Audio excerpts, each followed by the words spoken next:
जय हिंद बच्चों, स्वागत है अपनी इस YouTube चैनल में। एक बार फिर से हम कक्षा 12 के विद्यार्थियों के लिए साहित्यिक हिंदी का दोस्तों गद्यांशों पर आधारित महत्वपूर्ण प्रश्न लेकर आए हैं और देखते हैं आज दूसरा ही भाग रहेगा।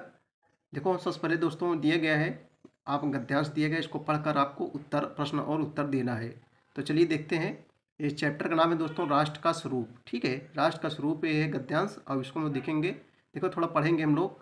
जन का प्रवाह अनंत होता है, सहस्र वर्षों से भूमि के साथ राष्ट्रीय जन ने तदांत प्राप्त किया है। जब तक सूर्य की रश्मियाँ नित्य काल भुवन को अमृत रस से भर देती हैं, तब तक राष्ट्रीय जन व जन का जीवन भी अमर है। इतिहास के अनेक उतार चढ़ाव पार करने के बाद भी राष्ट्र निवासी जन नई उठती लहरों से आगे बढ़ने के लिए अजर अमर है।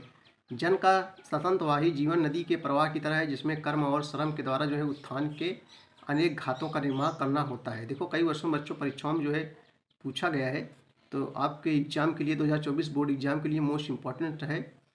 देखो, पहला क्वेश्चन है, प्रस्तुत गद्यांश के पाठ का शीर्षक और लेखक का नाम लिखिए। तो चलिए इसका उत्तर देखेंगे हम लोग।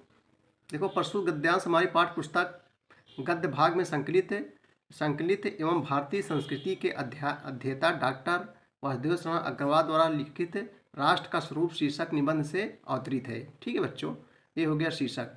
लेखक कौन है? डॉक्टर वासुदेव शरण अग्रवाल। देखो, दूसरा क्वेश्चन है बच्चों, रेखांकित अंश की व्याख्या कीजिए। ये जो गद्यांश दिया गया है, इसकी व्याख्या करना है। चलिए इसका उत्तर देखें।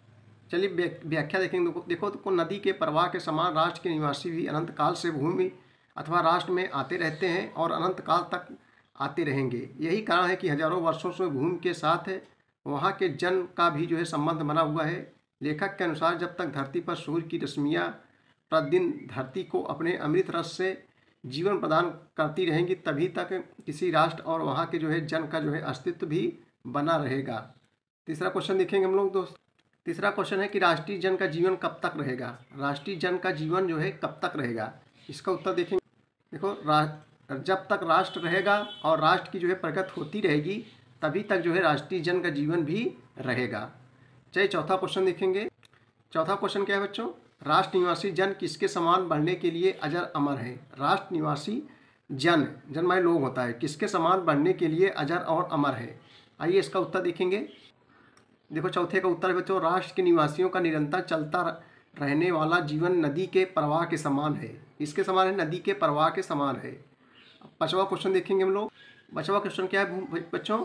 भूमि के साथ किसने तारतम्य प्राप्त किया है? भूमि के साथ किसने तारतम्य प्राप्त किया है? तो भूमि के साथ राष्ट्रीय जन ने तारतम्य प्राप्त किया है। अगला क्वेश्चन है कि राष्ट्र निवासी जन किसके समान बढ़ने के लिए अजर और अमर है? छठवां देखेंगे हम लोग। तो छठे का उत्तर हो जाएगा बच्चों, राष्ट्र निवासी जन नई उठती लहरों से आगे बढ़ने के लिए अजर और अमर है। राष्ट्र निवासी जन नई उठती लहरों से आगे बढ़ने के लिए अजर और अमर है। 7 नंबर देखेंगे, उत्थान के घाटों का निर्माण कैसे होगा? उत्थान के घाटों का निर्माण कैसे होगा? आइए इसका उत्तर देखेंगे 7 नंबर का। उत्थान के अनेक घाटों का निर्माण कर्म और श्रम के द्वारा होगा। उत्थान के अनेक घाटों का निर्माण कर्म और श्रम के द्वारा बच्चों होगा। 8वां क्वेश्चन देखो। 8वां क्वेश्चन क्या कह रहा है? सूर्य की रश्मियाँ का प्रभाव किस पर पड़ता है? सूर्य की रश्मियों का प्रभाव किस पर पड़ता है? तो इसका उत्तर देखेंगे।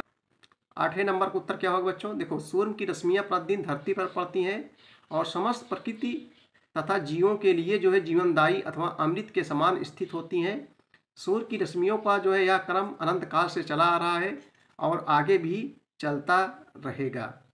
चलो 9वां वाला क्वेश्चन देखेंगे दोस्तों तुम लोग। 9 नंबर बच्चों क्वेश्चन क्या है? घातों का निर्माण का आशय स्पष्ट कीजिए। घातों का निर्माण का आशय स्पष्ट कीजिए। चलो 9 नंबर का उत्तर हम लोग देखेंगे। देखो, राष्ट्र के निवासियों का सतत रूप से चलने वाला जीवन नदी के समान है। जिस प्रकार नदी निरंतर प्रवाहित रहने के कारण उसका प्रवाह बीच बीच में डेल्टा छोड़ता जाता है, उसी प्रकार राष्ट्र के जन भी अपने कर्म और परिश्रम के द्वारा अपने राष्ट्र में विकास के अनेक पदचिन्ह छोड़ जाते हैं। इस प्रकार घातों के निर्माण का आशय विकास के पदचिन्ह से संबंधित है। ठीक है बच्चों, घातों को निर्माण का आशय विकास के पदचिन्ह से संबंधित है। देखो 10 नंबर क्वेश्चन क्या है, लास्ट वाला।